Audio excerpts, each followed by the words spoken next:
હરે કૃષ્ણ મહારાજની જય, સ્વામિનારાયણ ભગવાનની જય.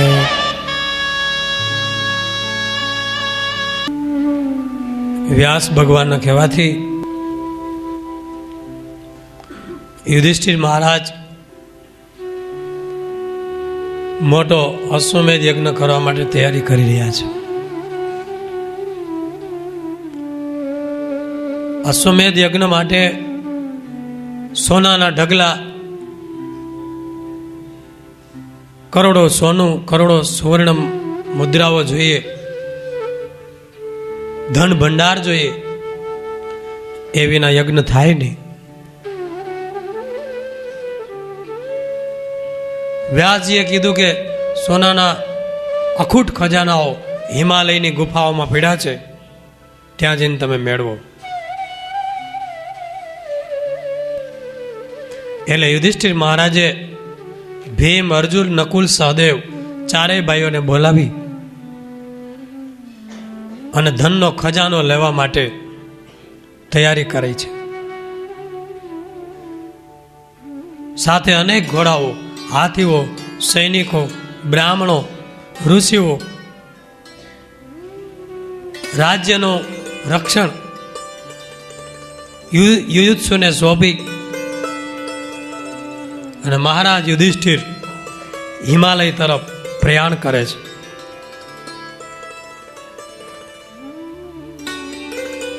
જતા પહેલા ભગવાન મહાદેવનું પૂજન કર્યું, સ્તુતિ કરી, સ્વસ્તિ વાચન કર્યું, મંગળ પાઠ કર્યા, બ્રાહ્મણો અને ઋષિઓના આશીર્વાદ લઈ અને વ્યાસ ભગવાને જે જગ્યાઓ બતાવી હતી તે સ્થળે આવે છે.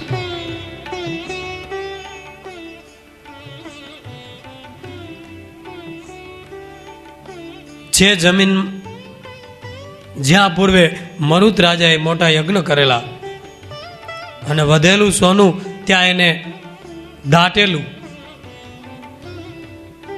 એ જગ્યાએ આવી યુધિષ્ઠિર મહારાજે ફરી ત્યાં દેવતાઓનું, શિવજીનું પૂજન કર્યું, નૈવેદ્ય ધરાવ્યા, મંત્રના ઘોષ કરાવ્યા, જય જયકાર થવા માંડ્યો અને ખોદકામ ચાલુ કર્યું. સેનાના માણસો અને ખુદ રાજ પરિવાર પણ ખોદકામમાં લાગી ગયો છે.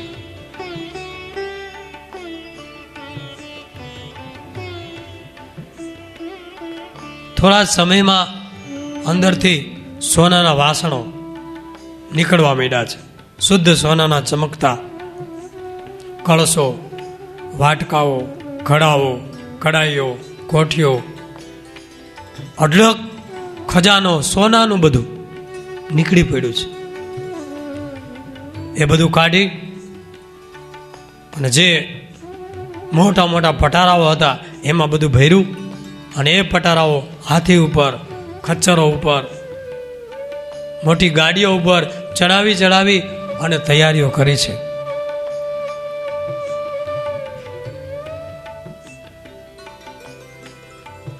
આ ખજાનો લાવવા માટે 60,000 ઊંટ, 20 લાખ ઘોડાઓ, 1 લાખ ખચ્ચર અને 1 લાખ હાથી, આટલા પશુઓ ઉપર ખજાનો મૂકવામાં આવ્યો. ત્યારે એ ખજાનો અહીંયા હસ્તિનાપુર પહોંચ્યો છે. કલ્પના કરજો એ કેટલું સોનું હશે. નીકળતી વખતે મહાદેવજીનું પૂજન કર્યું, મંગલ વેદના મંત્રોના ઉચ્ચાર સાથે જય જયકાર કરતા યુધિષ્ઠિર મહારાજ ભાઈઓની સાથે હસ્તિનાપુર આવ્યા છે. પ્રજાજનોને ખબર પડી કે આપણા રાજા અઢળક સોનું લાવ્યા છે અને અશ્વમેધ યજ્ઞ કરી દિગંતમાં એનો યશ ફેલાશે. પ્રજા આખી મહારાજ યુધિષ્ઠિરને પુષ્પે વધાવી રહી છે. ધન્ય હો અમારા રાજા, ઘણું જીવો. પ્રજાના સુખ માટે આવો મોટો યજ્ઞનો પ્રારંભ કરે છે. એમાં અમે વ્યાસ ભગવાન આવ્યા છે. એણે કીધું, હે રાજન, હવે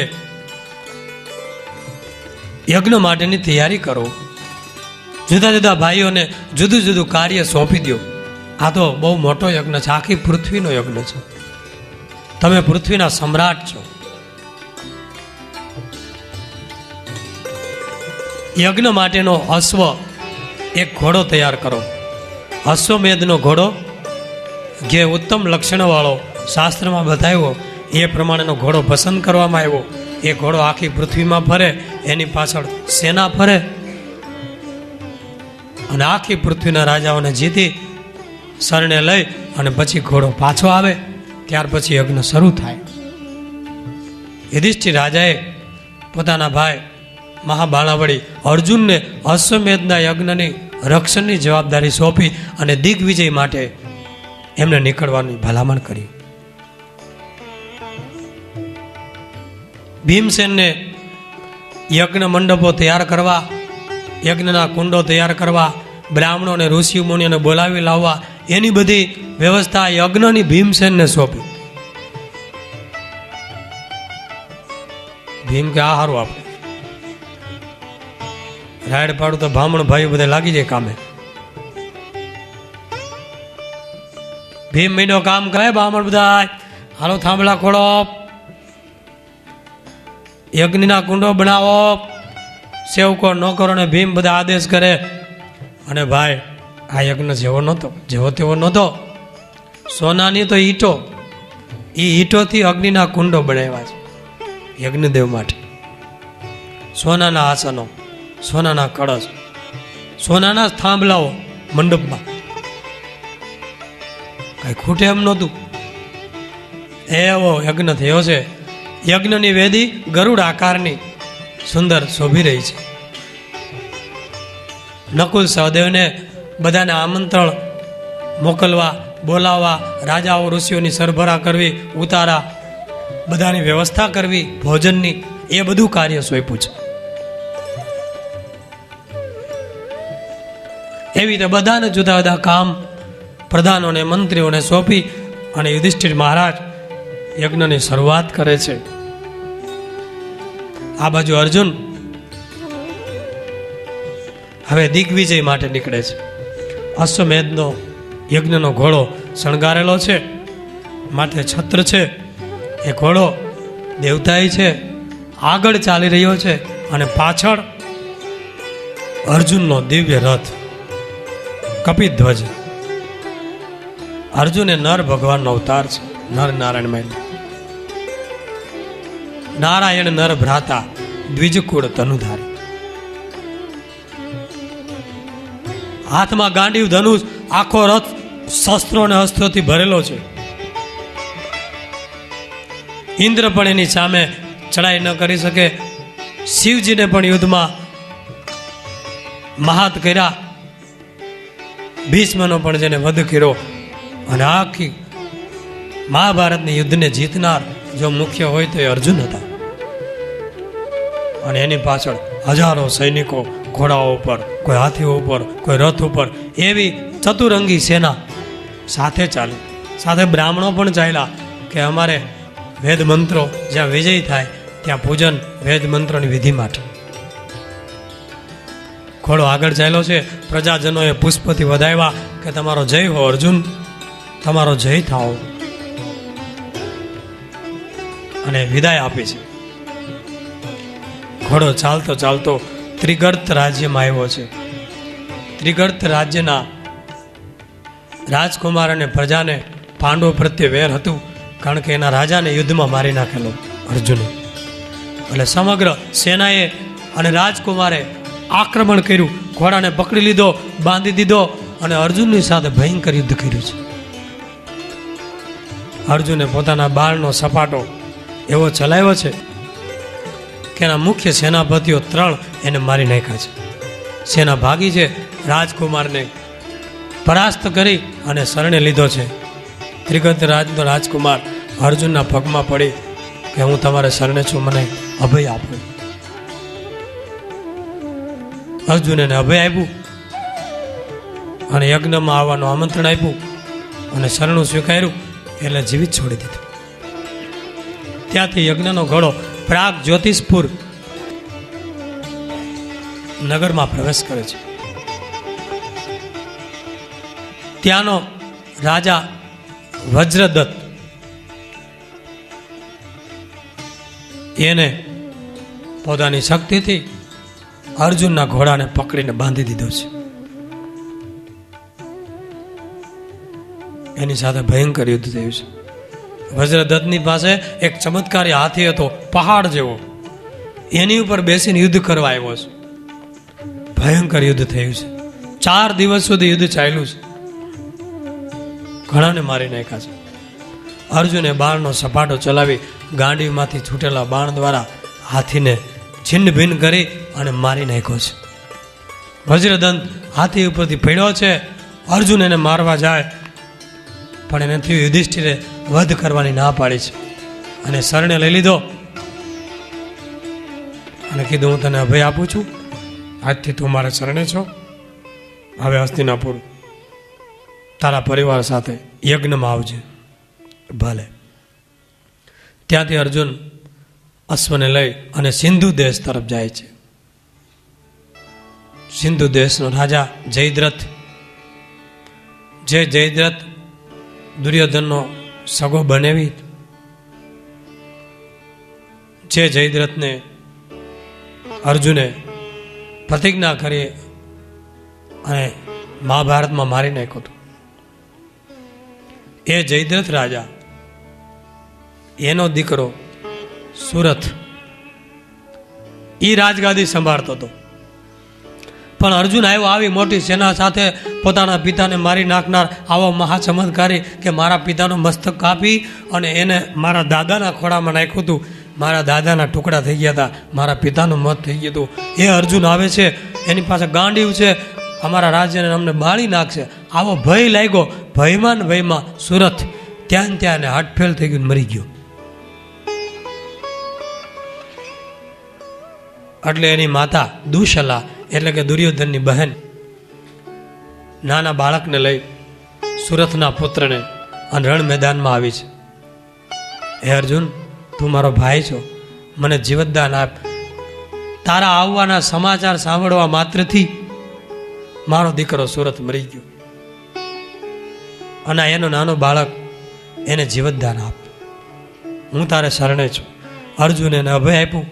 બહેનને કીધું, તમે ચિંતા કરતા નહીં, તમે મારી બહેન છો, પણ યજ્ઞમાં બધા આવજો. એમ કહીને અર્જુન ત્યાંથી આગળ નીકળી ગયો છે. ઘોડો આગળ ચાલતો જાય છે, દિગ્વિજય થતો જાય છે. મણિપુર નામનો મોટો દેશ આવ્યો છે. એ મણિપુરમાં પૂર્વે અર્જુન એક વખત આવેલા, જ્યારે એને 12 વર્ષનો વનવાસ હતો.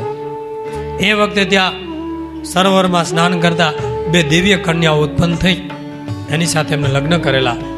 એક કન્યાનું નામ હતું ઉલુપી, જે નાગ કન્યા હતી, અને બીજી રાજકુમારની કન્યા હતી ચિત્રાંગદા.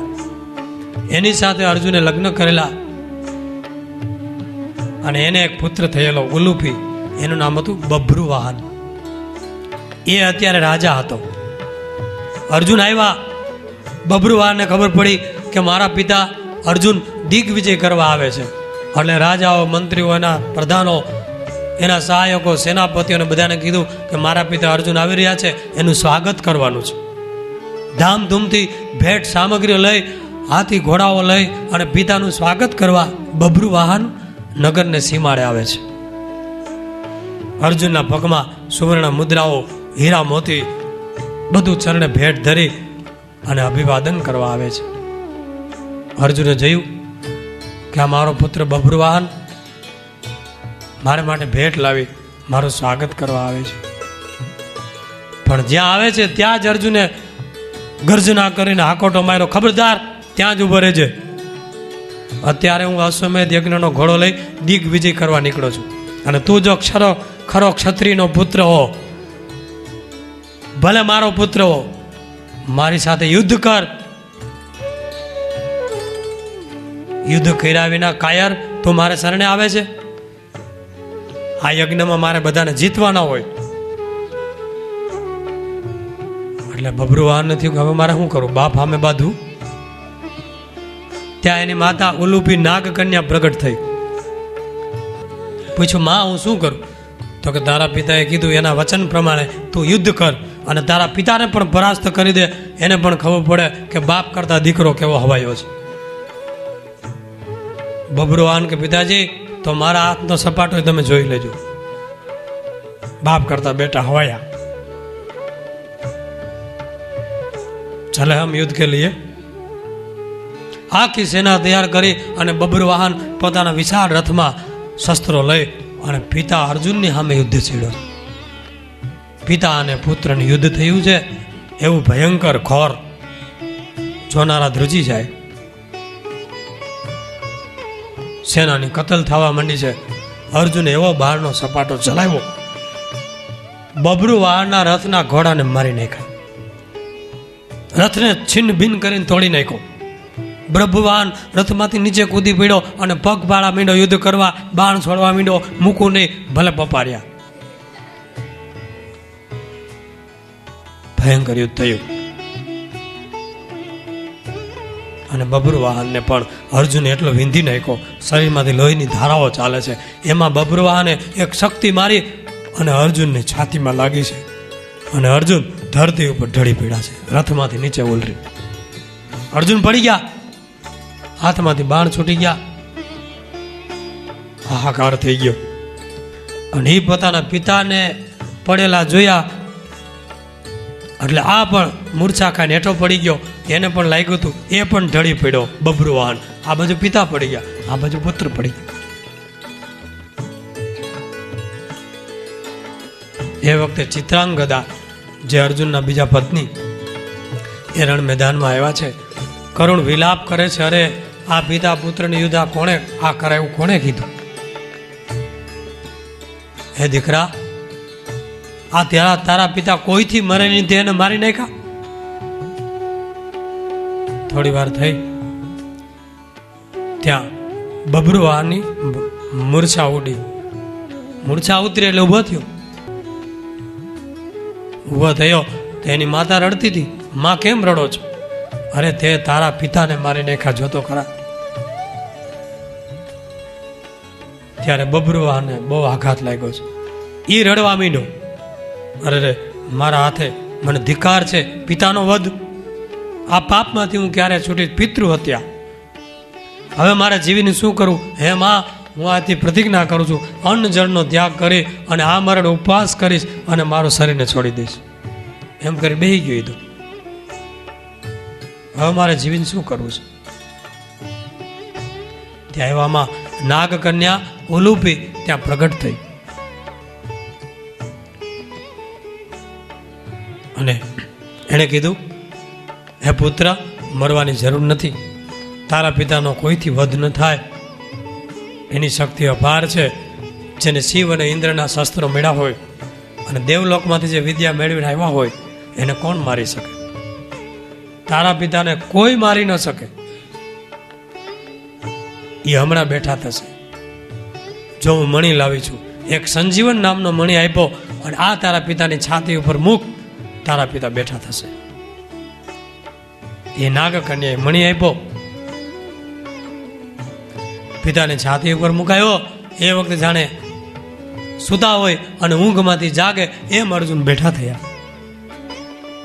જોયું સામે એની પત્નીઓ, પુત્ર બંને હાથ જોડી બધા આંખમાં આંસુ છે, અમને ક્ષમા કરો. બબરુવાહન પગમાં પડી ગયો, પિતાજી ક્ષમા કરો, મારે હાથે આવું થયું કાર્ય. ઉલુપી કહે છે, હે અર્જુન, હે પતિદેવ, તમે ક્રોધ કરશો માં, કારણ કે આ જે કાંઈ થયું છે એ તમારા અને અમારા હિત માટે થયું છે. કારણ કે તમે ભીષ્મ દાદાનો વધ કર્યો ત્યારે વસુઓ એ ગંગાજીને ફરિયાદ કરવા ગયેલા કે તમારા પુત્ર ભીષ્મને અર્જુને મારી નાખ્યો છે. એ વખતે ગંગાજીને પૂછ્યું કે અમે અર્જુનને શાપ આપીને બાળી નાખવા માંગીએ છીએ, એમાં તમારી સંમતિ છે? તો કે હા. એટલે વસુઓ, હે અર્જુન, તમને શાપ આપવાના અને મારવાના હતા, પણ મેં પાતાળ લોકમાં જઈ મારા પિતાને વાત કરી, એ વસુલોકમાં ગયા, વસુઓને મનાવ્યા, પ્રસન્ન કર્યા, પણ કે અર્જુનનો વધ તો નહીં થાય, પણ એક વખત અર્જુનને મરણતોલ મૂર્છા આવશે, અને એ પણ મણિપુરનો એનો પુત્ર બભ્રુવાહન જ બાણ મારી અને એને મરણતોલ આઘાત આપશે. એ જે વાત હતી એ આજે પૂર્ણ થઈ. હે અર્જુન, તમે અમારી ઉપર દયા રાખજો, આમાં તમારું ને અમારું હિત જ થયું છે. તમે હવે નગરમાં પધારો, અમારી આગતા સ્વાગતા સ્વીકારો, ભોજન કરો. અર્જુન કે મારે ઉતાવળ છે, મેં યજ્ઞની દીક્ષા લીધી છે, એટલે મહેલમાં કે નગરમાં હું આ રીતે ન આવી શકું, મને અહીંથી વિદાય આપો. તમે બંને રાણીઓ તમારા પુત્રને લઈ પરિવાર સાથે યજ્ઞમાં આવજો, અશ્વમેધ યજ્ઞમાં. ભલે એમ કહી અને અર્જુન ત્યાંથી વિદાય થાય છે. પછી રાજગૃહ નગરમાં આવે છે. ત્યાં મેઘસંધિ નામનો રાજા, એણે યજ્ઞનો ઘોડો પકડ્યો, એની સાથે યુદ્ધ કર્યું, મેઘસંધિનો પરાજય કર્યો, એને શરણે લીધો, યજ્ઞનું આમંત્રણ આપ્યું. ત્યાંથી ચેદી નામના દેશમાં ગયા, જ્યાં શિશુપાલ નામનો રાજા, શિશુપાલનો તો વધ થયેલો રાજસુ યજ્ઞમાં, પણ એનો પુત્ર શરભ, એ રાજકુમાર રાજા હતો, એની સાથે યુદ્ધ થયું. શરભનો પરાજય કર્યો, એને શરણ લીધો, યજ્ઞનું આમંત્રણ આપી આગળ ચાલ્યો અર્જુન. અશ્વ લઈ કાશી દેશ જીતો, અંગ દેશ જીતો, કૌશલ દેશ જીઓ, કિરાત દેશ જીતો, દ્રવિડ દેશ, આંધ્ર, અને છેલ્લે સૌરાષ્ટ્રમાં આવે છે. સૌરાષ્ટ્ર એટલે સૌરાષ્ટ્ર, ત્યારે એનું નામ હતું સૌરાષ્ટ્ર, સુંદર રાષ્ટ્ર. સૌરાષ્ટ્ર દેશ જીતી અને દ્વારકા આવે છે. દ્વારકા એટલે શ્રી કૃષ્ણની નગરી, જ્યાં ભગવાન કૃષ્ણના બાળકો પરિવાર, એને અશ્વમેધ યજ્ઞનો ઘોડો જોયો અને ઘોડાને પકડી લીધો. યદુવંશી બાળકોએ પકડીને બાંધી દીધો. જોઈ છે કોણ આવે છે આપણને છોડાવવા. આ તો ભાઈ કૃષ્ણ ભગવાનના દીકરા અને એના દીકરા હતા, સેવા દેવા તો હોય નહીં, યુદ્ધમાં તો હોશિયાર. આ બાજુ અર્જુન આવ્યો છે કે કોણે મારા ઘોડાને પકડ્યો છે? હે યદુવંશીઓ, હું પાંડવ છું. ઓલા બાળકો કે તમે જે હોય તે, ઘોડો નહીં મળે, ભાગો અહીંથી. એ વઢવેડ થતી હતી. ત્યાં વસુદેવજીને ખબર પડી, કૃષ્ણ ભગવાનના પિતા વસુદેવ એ આવ્યા છે અને બાળકોને સમજાવ્યા કે આ તો આપણા સગા છે, અને આનો યજ્ઞ તો આપણા પ્રભુ કૃષ્ણ જ કરાવવાના છે, અને તમે એનો ઘોડો ઉપાડીને બાંધી દો છો. માફી માગો, ઘોડો પાછો આપી દો. છોકરા કે અમને શું ખબર. માફી માગે, આઈ એમ વેરી સોરી, ગલતી હો ગઈ. ઘણી વાર આવી ગલતી થઈ જાય.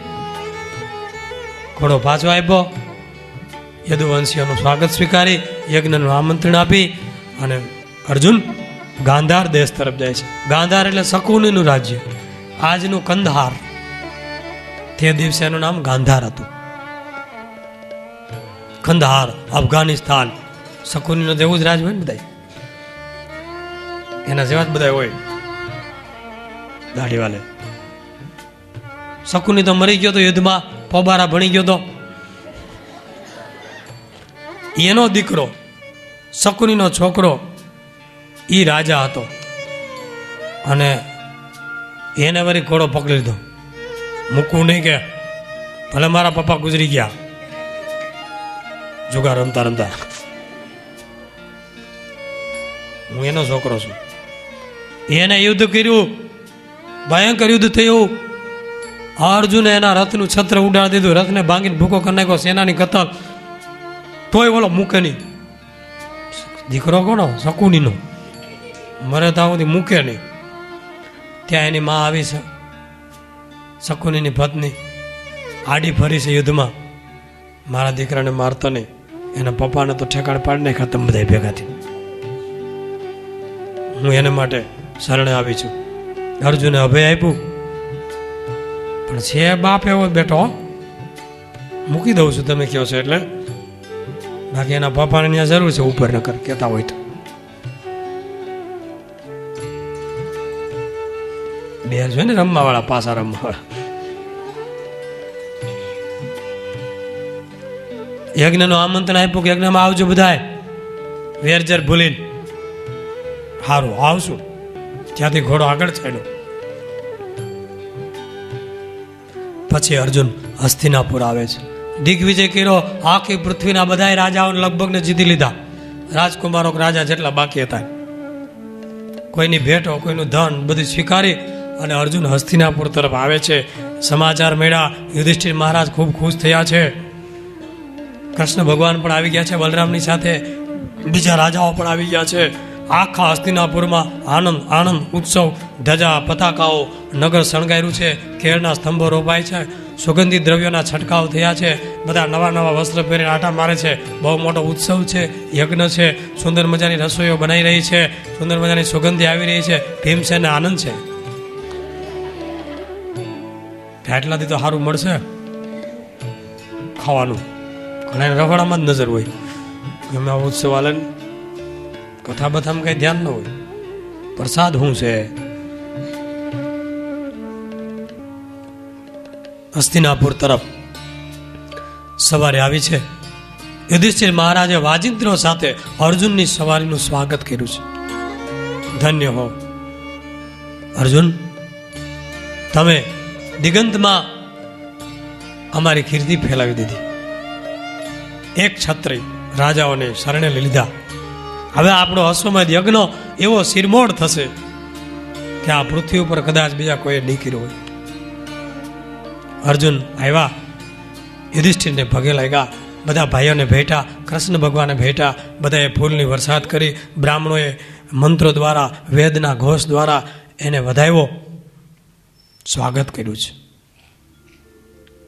આ બાજુ વ્યાસ ભગવાનના કહેવાથી ભીમસેને યજ્ઞશાળા, સભા મંડપ વગેરે ખૂબ સુંદર તૈયાર કરાયેલું છે. ઋષિ મુનિઓને આમંત્રણ આપેલા હજારો ઋષિઓ આવી પીડા છે. વેદના મંત્રોના ઘોષ સાથે એવા સુંદર તંબુઓ, ડેરાઓ કરી દીધું છે. ઉતારવા માટે ભોજનની એવી સુંદર વ્યવસ્થા છે કે એક પણ કીડી જેવો જીવ પણ ભૂખો ન રહેવો જોઈએ, અને ઈચ્છા પ્રમાણે ભોજન. વ્યાસ ભગવાન કે હે યુધિષ્ઠિર, તારા અન્ન ભંડારો, તારા ધન ભંડારો બધું ખુલ્લું મૂકી દે. તારી કીર્તિ આ પૃથ્વી રહેશે ત્યાં સુધી રહેશે. અન્ન ભંડારો ખુલ્લા મૂક્યા, ધન ભંડારો અને સુવર્ણ ભંડારો પણ ખુલ્લા મૂકી દીધા. જેને જેટલી દક્ષિણા જોઈએ એટલી દક્ષિણા આપી, જેને જેટલું સોનું જોઈએ એટલું સોનું દક્ષિણામાં આપ્યું છે. ઉપડે એટલું લઈ જાઓ. એટલે આ યજ્ઞ બહુ સુવર્ણક તરીકે પ્રસિદ્ધ થયો વ્યાસ ભગવાનના કહેવાથી. આવો યજ્ઞ પૂર્વે મરુત રાજાએ કર્યો હતો, એવો જ યુધિષ્ઠિર મહારાજે કર્યો છે. બભ્રુ વાહન પણ પોતાની બંને માતાઓ સાથે આવી પહોંચ્યો છે. આખો યજ્ઞ મંડપ, સભા મંડપ સોનું, જ્યાં જુઓ ત્યાં સોનું જ ચમકી રહ્યું છે. બ્રાહ્મણો વેદ મંત્રના ઘોષ કરે છે. સભા મંડપમાં હજારો રાજાઓ બેઠા છે અને સભામાં વિવિધ પ્રકારના ઋષિઓના સત્સંગ અને ગંધર્વ, જે સ્વર્ગમાં ગંધર્વો સંગીતનું ગાન કરે એ ગંધર્વો નિત્ય નવા નવા ગંધર્વો સભા મંડપમાં સંગીત નૃત્ય દ્વારા સભાનું મનોરંજન કરે છે. ઉપરથી પાર્ટીઓ આવી ગઈ છે. અપસરાઓ નૃત્ય કરે છે. ફી બીની જરૂર નહીં.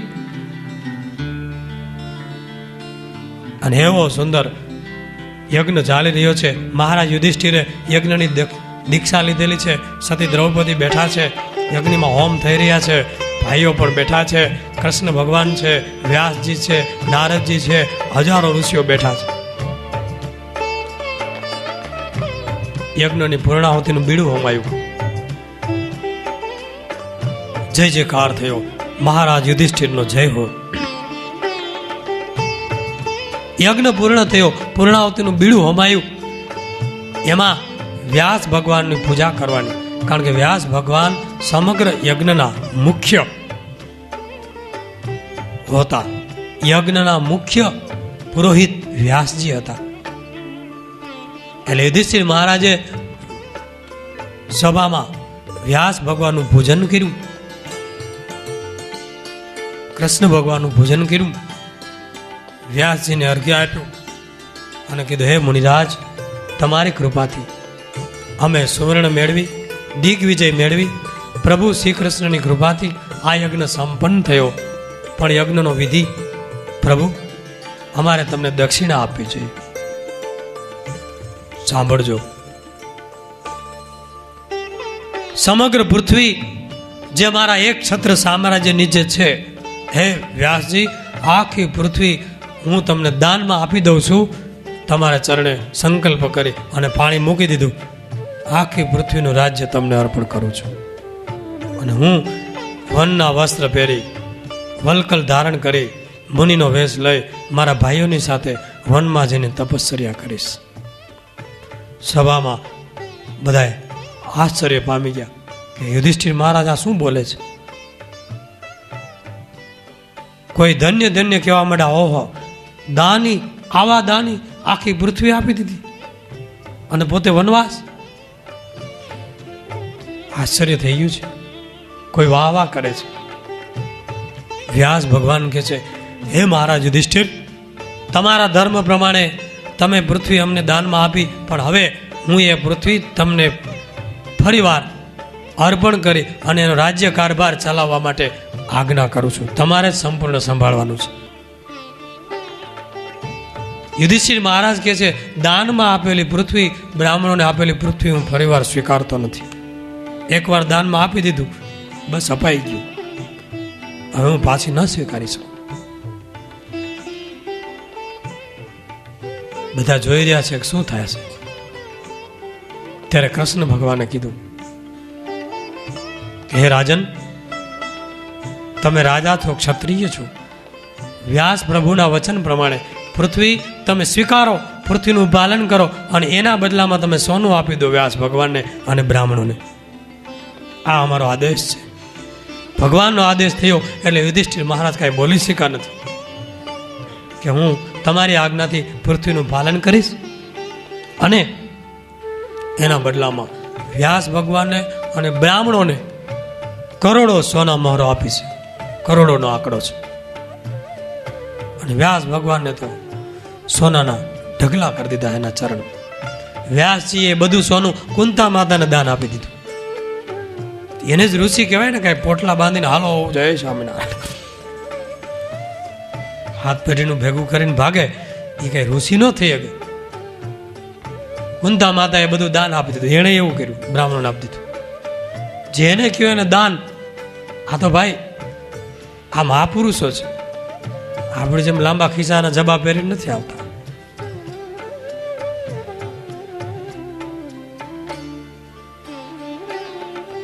મહાન યજ્ઞ થયો. યુધિષ્ઠિર મહારાજનો જય જયકાર થયો.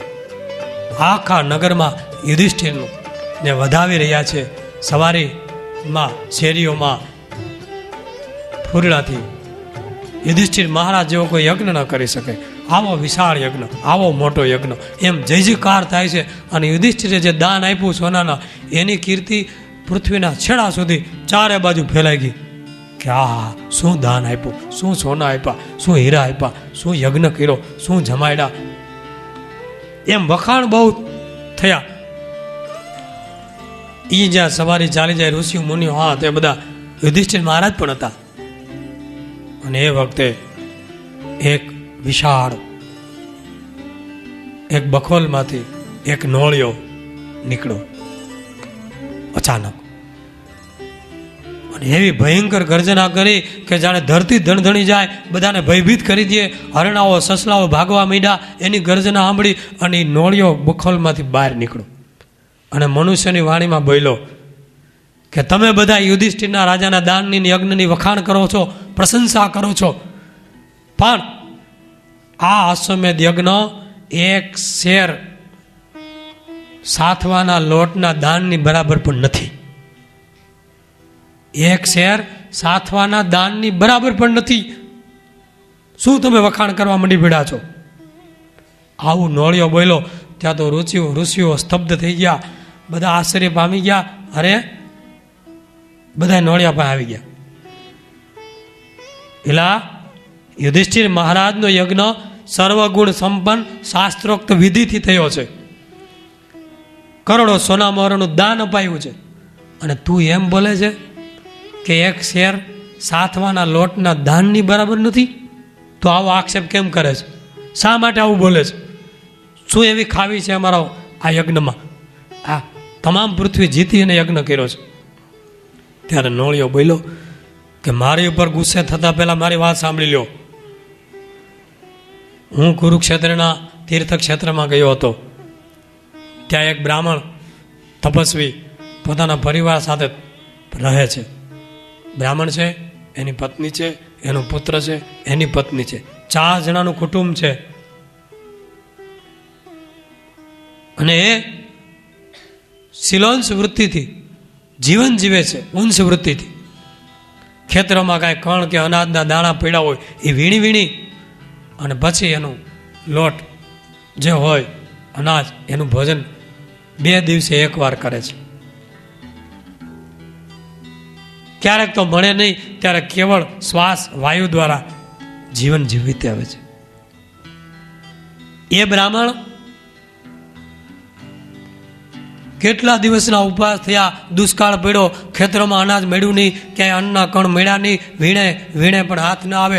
એમ કરતાં કરતાં એકવાર વીણું, બધા આખો દી કેટલા દિવસના ઉપવાસ પછી એક શેર જવ ભેગા થયા અને જવનો સાથવો બનાવી અને એક શેરમાંથી 4 જણા ભાગ પાડી અને પાસેર લઈ અને જમવા બેઠા. ત્યાં એક અતિથિ બ્રાહ્મણ આવ્યો કે હું ભૂખ્યો છું, મને જમવા આપો. આને મહિનાઓના ઉપવાસ હતા, છતાં બ્રાહ્મણે પોતાના ભાગનો પાસેર સાથવો આપી દીધો. પેલો અતિથિ જમી ગયો કે હજી હું ભૂખ્યો છું, મને થોડુંક આપો. તો એ બ્રાહ્મણ પત્નીએ પોતાનો પાસેર સાથવો આપી દીધો. છતાં પેલો ભૂખો કહે છે હજી હું ભૂખ્યો છું, હજી મને આપો. ત્યારે બ્રાહ્મણ પુત્રે પોતાના ભાગનો સાથવો આપી દીધો. ઘણા દિવસના ઉપવાસ છે, છતાં બ્રાહ્મણ પત્નીએ પણ સાથવો આપી દીધો. 4 જણા ભૂખ્યા રહ્યા. પેલો બ્રાહ્મણ અતિથિ બધું જમી ગયો, છતાં આના મુખ ઉપર દુઃખની રેખા નહોતી કે આપણે દાન તો કર્યું. અને એ જ વખતે પેલો અતિથિ એ અતિથિ નહોતો, પણ સાક્ષાત એની પરીક્ષા કરવા આવેલ ધર્મરાજ હતા. અતિથિના રૂપમાંથી પ્રગટ થઈ ગયો. હે ભૂદેવો, હે બ્રાહ્મણ, તમારું તપ જોઈ અને હું પ્રસન્ન થયો છું. તમે ભલે એક શેર સાથવા મને જમાડ્યો, પણ તમને બ્રહ્મલોક મળશે. આખું કુટુંબ વિમાનમાં બેસી બ્રહ્માના લોકમાં જશો. અને તમે જે એક શેર સાથવાનું દાન કર્યું છે એની તુલનામાં અશ્વમેધ યજ્ઞ પણ ન આવે. આવું એ બ્રાહ્મણ બોલ્યો.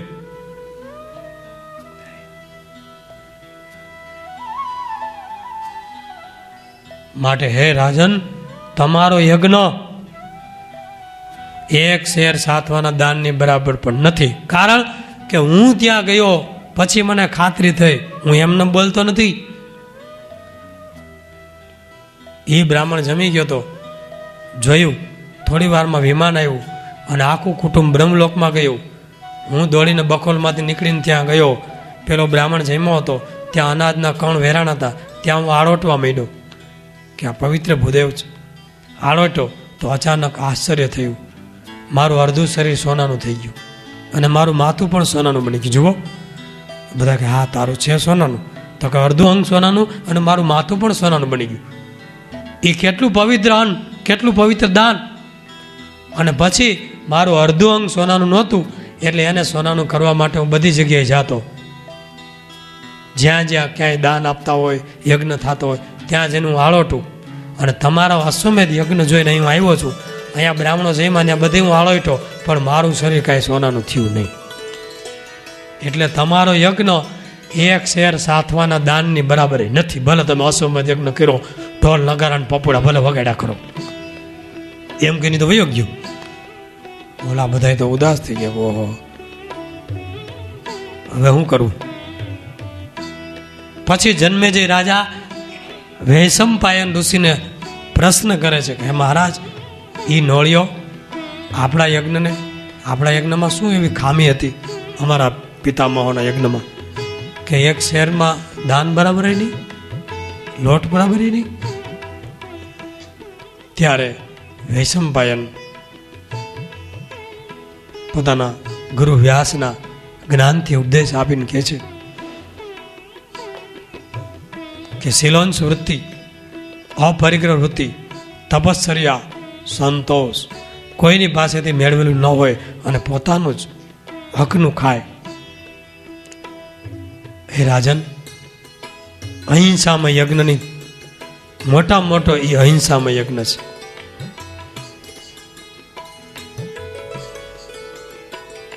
અને રાજાઓ યજ્ઞ કરે છે એ તો હિંસામય યજ્ઞ છે.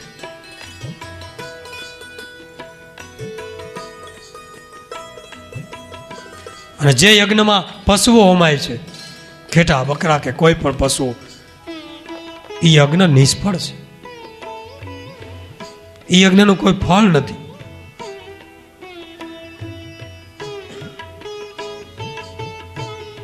અને ઋષિ તુલે તો કોઈ યજ્ઞ ન આવી શકે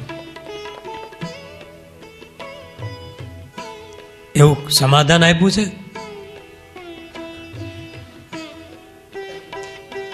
પછી યજ્ઞ પૂર્ણ થયો. ભગવાન શ્રી કૃષ્ણ યજ્ઞ પૂર્ણ કરી બલરામજીની સાથે દ્વારકા ગયા. મહેમાનોને વિદાય આપી, બ્રાહ્મણોને વિદાય આપી. દિવસો ઉપર દિવસો વીતવા માંડ્યા છે. ખૂબ સમૃદ્ધ સુખી રાજ્ય થયું છે. યુધિષ્ઠિરનો પ્રેમ, એની પ્રજા વત્સલતા, ધર્મરાજ, સત્યપરાયણતા, ન્યાય એટલું બધું પ્રબળ હતું કે પ્રજા જેવી રામ રાજ્યમાં સુખી એવી યુધિષ્ઠિરના સમયમાં સુખી હતી. અને યુધિષ્ઠિર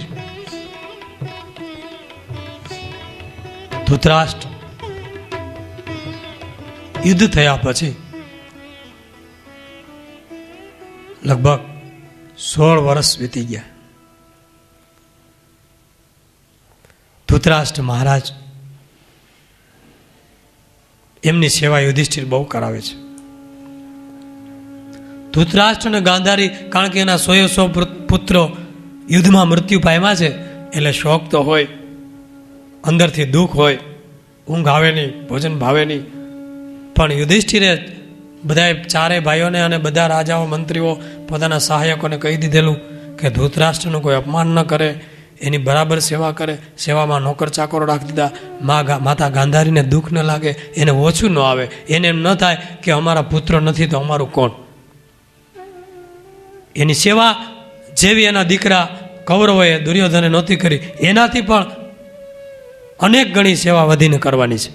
અને જો કોઈએ કઠણ વચન દ્વારા પણ ધૃતરાષ્ટ્રનું દિલ દુભાવ્યું છે તો એ મારા પિતાને ગુરુતુલ્ય છે, તો હું એને આકરો દંડ આપીશ, શિક્ષા આપીશ. એવી ધૃતરાષ્ટ્રની સેવા કરે છે. બીજા ભાઈઓ પણ એવી સેવા કરે છે. બધાએ ભોજન, વસ્ત્ર, દાન બધા એનું ધ્યાન રાખે છે.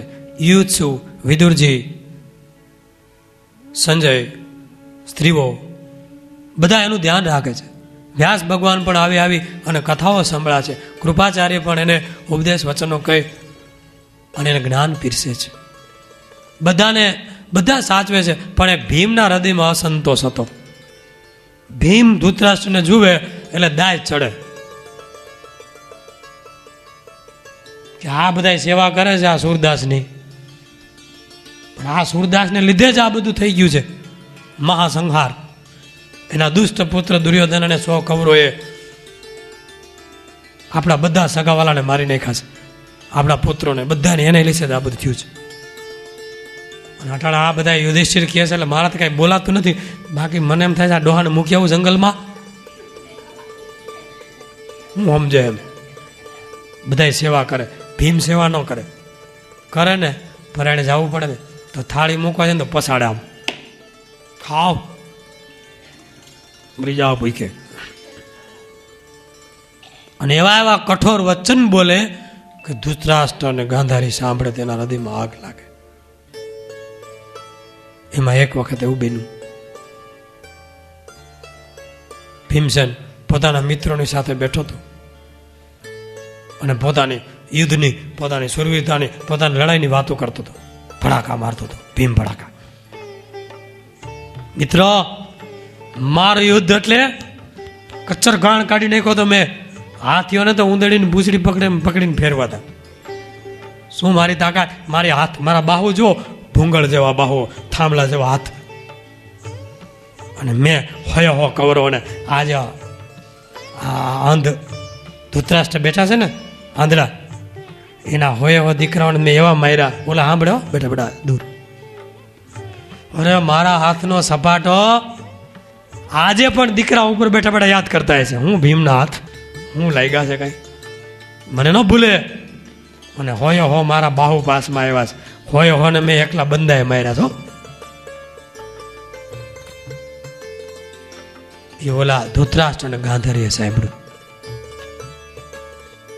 એના હૃદયમાં બહુ દુઃખ થયું, આંખમાં આંસુ. ગાંધારીને કહે છે ધૃતરાષ્ટ્ર, હે દેવી, આવું અપમાન કેટલાક વર્ષો સહન કરીને આ ઘરમાં પડ્યા રહેશું.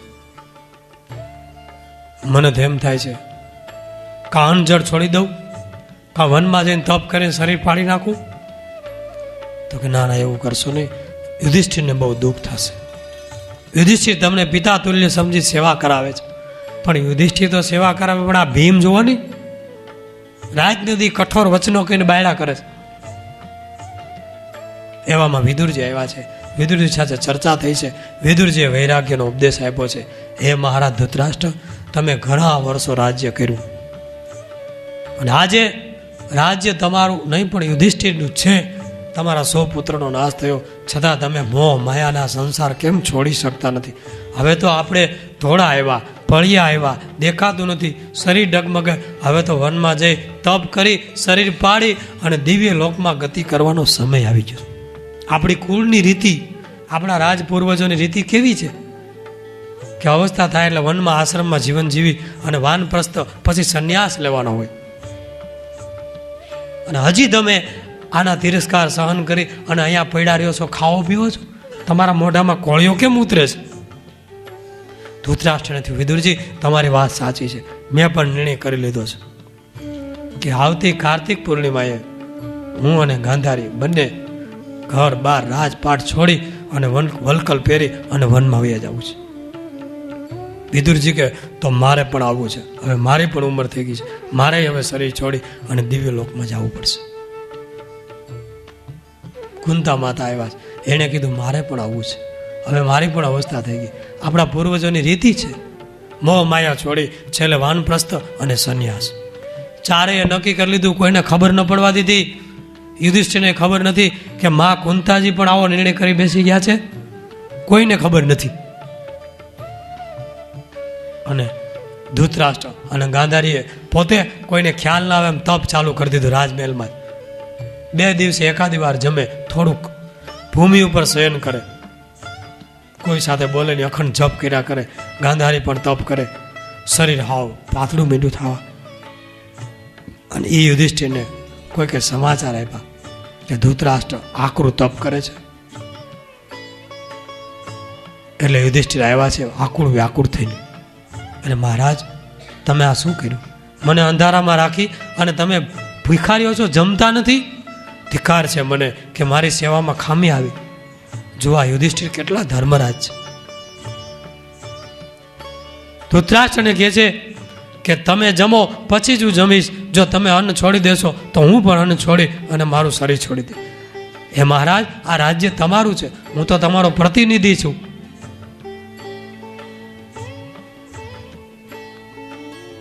જો તમે નહીં જમો તો હું પણ નહીં જમું. ત્યારે ધૃતરાષ્ટ્ર કહે છે, હે યુધિષ્ઠિર, એવું કાંઈ નથી, મને કાંઈ દુઃખ નથી લાગ્યું, તારી સેવામાં કાંઈ ખામી નથી, પણ હવે અમારી ઉંમર થઈ. આપણા રાજ પૂર્વજોની રીત છે ઘર બાર છોડીને આપણે હવે વનમાં જવું જોઈએ, એટલે વનની તૈયારી કરું છું. નહીં, હું વનમાં જઈશ, તમે રાજ સંભાળો, તમારા મંત્રીઓને કયો રાજ સંભાળે. તમે ભોજન કરી લો પહેલા. તો કે હું ભોજન કરું, પણ એક શરતે. તો કે શું?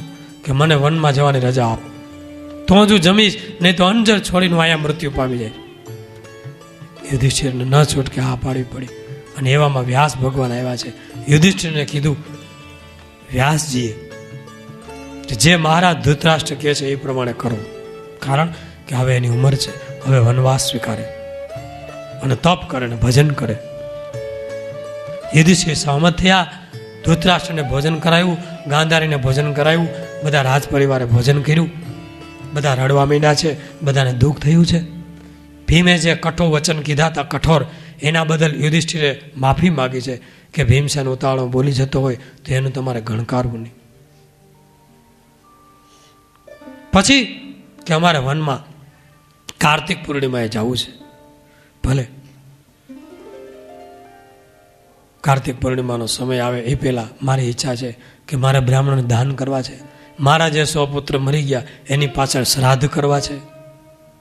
તો હે યુધિષ્ઠિર, આટલી મારી ઈચ્છા છે.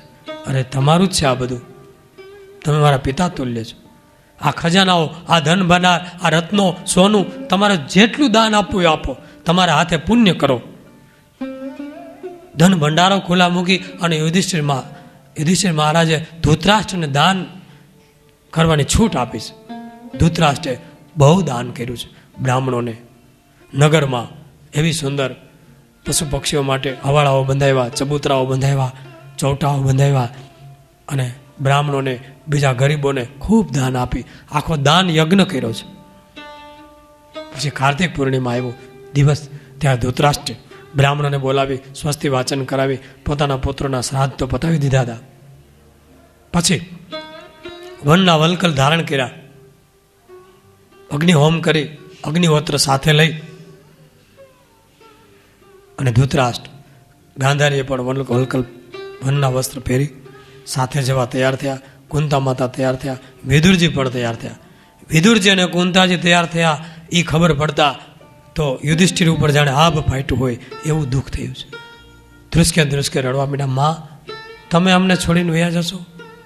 માં હવે તમારે સુખના દિવસ આવ્યા, તમે હવે રાજપાટ છોડીને જશો? અત્યાર સુધી તો દુઃખ ભોગવા. કુંતાજી કે બેટા, હું મારા ધર્મ પ્રમાણે કાર્ય કરું છું, તમે મોહ માયા છોડો, હવે અમારે વનનો સમય છે. આ અંધ ધૃતરાષ્ટ્ર અને ગાંધારીએ પાટા બાંધ્યા, એની હું સેવા કરીશ. એને વનમાં કોણ દોરશે? કોણ એનું ધ્યાન રાખશે? ધૃતરાષ્ટ્રનો સારથી સંજય એ પણ તૈયાર થયો છે. વિદુરજીને કે કાકા તમે? હવે અમારે હવે તમે રાજ્ય સંભાળો. છેલ્લો અંતિમ ઉપદેશ ધૃતરાષ્ટ્ર વિદુરે આપ્યો છે અને નગરને પ્રજાજનો હજારો ભેગા થયા છે. એમને વાત કરી, બધી પ્રજાઓ રડે છે. રડતા મૂકી એની વિદાય લઈ અને ધૃતરાષ્ટ્ર વગેરે વન તરફ પ્રયાણ કરે છે. વનની અંદર મોટા આશ્રમો, ગંગા કિનારે, કુરુક્ષેત્રથી દૂર, ત્યાં વનમાં નિવાસ કરે છે. તપશ્ચર્યાનો પ્રારંભ કરે છે. શરીર સૂકવી નાખે છે. બધા એવું તપ કરે છે કે શરીરમાં ખાલી હાડકાના માળા રહે છે.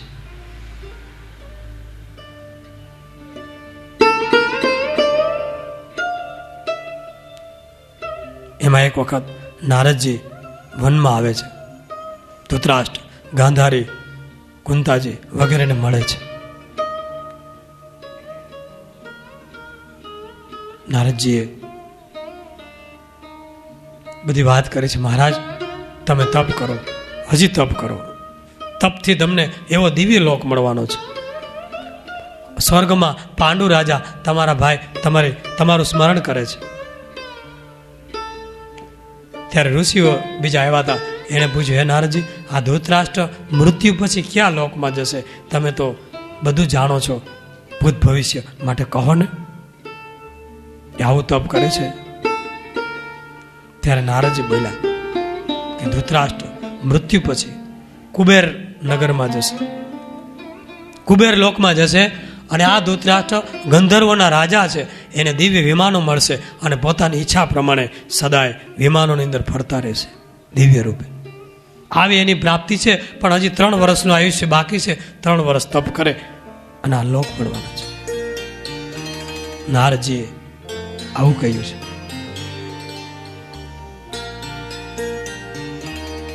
પછી નારદજી ગયા. યુધિષ્ઠિર મહારાજને બહુ શોખ થયો. માં કુંતાજી યાદ આવે, ગાંધારી યાદ આવે, ધૃતરાષ્ટ્ર યાદ આવે, વિદુરજી યાદ આવે. સ્ત્રીઓને પણ એમ થાય, ભાઈઓને પણ એમ થાય કે આપણે વનમાં એકવાર મળી આવી. તેની શું સ્થિતિ છે, શું ખાવા પીવા મળે છે કે અથવા કેવી રીતે જીવે છે. એટલે મહારાજ યુધિષ્ઠિર પોતાના રાજ પરિવાર, સૈનિકો, બ્રાહ્મણો, સ્ત્રીઓ, દ્રૌપદી, સુભદ્રા બધાની સાથે વનમાં આવે છે મળવા માટે. રથ, હાથી, ઘોડાઓ બધું જ લઈને આવ્યા છે. દૂર રથ ઉભા રાખી નીચે ઉતરી અને યુધિષ્ઠિર પગે ચાલતા આશ્રમ તરફ જાય છે. અને એ વખતે ધૃતરાષ્ટ્ર, ગાંધારી બંને તો અંધ હતા. એકબીજાનો ખંભો પકડેલો અને ગાંધારીએ કુંતા માતાનો ખંભો પકડેલો અને સંજય સાથે ગંગાજીમાં સ્નાન કરી અને જે કાંઈ રૂખા સૂખા ફળ ફૂલ મળેલા એ લઈને આવતા હતા.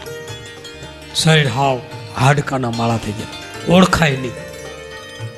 ધૃતરાષ્ટ્રને મોટી જટા વધી ગઈ હતી, હાડકાનો માળો એવું શરીર. વિદુરજી નહોતા. એટલે પાંચેય ભાંડવોએ દોડી અને દૂર માથા નમાવી ધરતીને અને પગે લાગ્યા છે. કે આવી સ્થિતિ મહારાજ ધૃતરાષ્ટ્ર 10,000 હાથીનું બળ હતું ધૃતરાષ્ટ્રમાં. એવો ઉલ્લેખ છે. એ કોઈ સામાન્ય નહોતા. અને આજે એ પવનથી પણ ડોલે છે. આવી સ્થિતિ શું ખાતા હશે? પ્રણામ કર્યા, મળ્યા, આંખમાંથી આંસુઓની ધારા, બેઠા, સમાચાર પૂછ્યા. બધી સ્ત્રીઓ મળી, રાજપુરોહિતો મળ્યા અને જે કાંઈ ફળ ફૂલ બધું વનવાસીઓ માટે લાવેલા, આશ્રમમાં રહેતા ઋષિઓ માટે કમંડળો, પાત્રો, એને ઉપયોગમાં આવી સાદડીઓ, સામગ્રીઓ એ બધી ઋષિઓના આશ્રમમાં વેચી છે રાજ પરિવારોએ. યુધિષ્ઠિર કહે છે, હે મહારાજ ધૃતરાષ્ટ્ર, વિદુરજી ક્યાંય ગયા, કાકા ક્યાંય ગયા, હું કાકાને મારે મળવું છે. તો કે વિદુરજી તો અન્ન, જળ, ફળ ફૂલ બધું જ છોડી દીધું છે. વિદુરજી તો એવું આકરું તપ કરે છે, કેવળ વાયુ ભક્ષણ કરે, કેવળ શ્વાસ જ લે છે. શરીર ખાલી હાડકાનો માળો છે, જટા વધી ગઈ છે, નગ્ન દિગંબર રખડે છે. એ આ વનમાં ભટકે છે. ક્યાંક ક્યાંક કોક ઋષિઓને દેખાય છે, ક્યારેક આ બાજુ પાછા અદ્રશ્ય થઈ જાય છે. ખબર નથી પડતી ક્યાં રહે છે ને શું કરે છે. આ વનમાં છે. એટલે યુધિષ્ઠિરને એમ થયું મારે વિદુરજીને તો મળવું જ છે. એટલે યુધિષ્ઠિર એકલા વનમાં ગયા છે. વનમાં ફરતા ફરતા ત્યાં જોવે છે ત્યાં વિદુરજી આમ આવતા દેખાણા. નગ્ન દિગંબર અવસ્થા, હાડકાનો માળો, મોટી જટાઓ વધી ગઈ છે, આંખો ઊંડી ઉતરી ગઈ છે. ઓળખી ન શકાય, ખાલી અનુમાન કરી શકાય કે આ વિદુરજી હશે. આવી સ્થિતિ. અને આમ યુધિષ્ઠિરને જોયા, પાંડવોને જોયા, કાફલો જોયો એટલે પાછા વિદુરજી પાછા વળી અને ભાગવા જ બેઠા. મોઢામાં પાણો રાખ્યો હતો, પથ્થર. કેમ કે ખાવાનો અભ્યાસ ટાળવા માટે. જે જીભે અત્યાર સુધી સ્વાદ લીધા છે ને એને સ્વાદનો અભ્યાસ ટાળવા માટે મુખમાં પથ્થર રાખેલો. અને દોડતા ભાગવા જ મીંડા. એટલે યુધિષ્ઠિર એની પાછળ દોડ્યા. કાકા ઊભા રહો, હું તમારો પ્રિય યુધિષ્ઠિર છું, મને દર્શન આપો, મારી સાથે વાત કરો. પણ વિદુરજી તો ભાગવા જ મીંડા. યુધિષ્ઠિર પાછળ દોડ્યા. વિદુરજી એક ઝાડવાને ટેકે, જેમ થાંભલો ઉભો રહે, કોઈ મળદું ઊભું રહે એમ આમ ઊભા રહી ગયા ઝાડવાના થડ પાસે. યુધિષ્ઠિર આમ સામે ચાલ્યા આવે. યુધિષ્ઠિર તો દૂર ઊભા રહી ગયા, હાથ જોડીને આમ પગે લાગવા માંડ્યા, ધ્રુજતા હતા. વિદુરજી એની સામે જોયું, 4 આંખો ભેગી થઈ. વિદુરજી આંખનું મટકું પણ મારતા નહોતા. અને એ સમયે અચાનક એક આશ્ચર્ય બન્યું છે. વિદુરજીએ પોતાનું શરીરનું એક એક તેજ એ ધર્મરાજ યુધિષ્ઠિરમાં પ્રવેશ કરાવી એકાકાર થઈ ગયા. આંખમાં આંખ, હાથમાં હાથ, મુખમાં મુખ. એનું જે કાંઈ તેજ હતું એ બધું યુધિષ્ઠિરમાં લીન થઈ ગયું. અને વિદુરજીનો પ્રાણ પંખેરું ઉડી ગયું. શરીર એમ મળદા જેવું રહી ગયું. યુધિષ્ઠિરે જોયું કે પોતાના શરીરમાં વિશેષ બળ, વિશેષ જ્ઞાન, વિશેષ કંઈક આવ્યું એવો આભાસ થયો. યુધિષ્ઠિરમાં જ લીન થઈ ગયા વિદુરજી. એટલે યુધિષ્ઠિરને એમ થયું, પાસે ગયા જોયું, હૃદય બંધ, ધબકારા બંધ, એ તો મૃત્યુ થઈ ગયું. અરે હવે અગ્નિ સંસ્કાર કરવો પડશે. અગ્નિ સંસ્કારનો જ્યાં સંકલ્પ કર્યો ત્યાં આકાશવાણી થઈ, હે યુધિષ્ઠિર, વિદુરજીનો અગ્નિ સંસ્કાર કરતા નહીં. કારણ કે એને સંન્યાસ ધર્મમાં યતિ ધર્મનું પાલન કર્યું છે. સોતાનિક નામના દિવ્ય લોકની પ્રાપ્તિ થઈ છે. એ સાક્ષાત ધર્મરાજ હતા અને માંડવ્ય ઋષિના શાપથી એ વિદુર રૂપે આવ્યા હતા અને એ જ તમારા શરીરમાં લીન થયા છે. તમે પણ સાક્ષાત ધર્મરાજ છો. માટેનો અગ્નિ સંસ્કાર કરતા નહીં, એમના તેમ રહેવા દઈ અને તમે ચાલ્યા જાઓ. એટલે યુધિષ્ઠિર એમને પ્રણામ કરી એમનું શરીર એમનેમ રહેવા દઈ અને પાછા આવ્યા છે. અહીંયા બધા રાજ પરિવારને વાત કરી કે આવું વિદુરજીનું મૃત્યુ આવું થયું છે. બધા આશ્ચર્ય પામ્યા છે, બધાને શોક થયો છે. આ બાજુ વ્યાસજી આવ્યા, બધા મળ્યા છે. પાંડવો હવે રાજ પરિવાર સાથે હસ્તિનાપુર આવે છે રજા લઈને. આ બાજુ વિદુરજીના મૃત્યુના સમાચાર સાંભળી ધૃતરાષ્ટ્ર, ગાંધારી, કુંતા, સંજય એને બહુ આઘાત લાગ્યો છે કે વિદુરજી ગયા, બધા વયા ગયા, હવે આપણે જીવીને શું કરવું? એટલે એને બધાએ લગભગ અનજળ છોડી દીધા છે.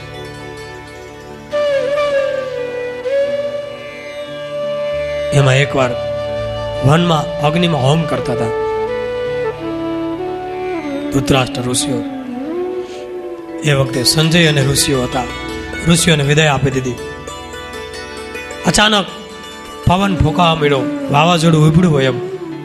એ અગ્નિકુંડમાં જે અગ્નિ હતો એ ઉડ્યો અને જંગલમાં દાવા ન લાગ્યો.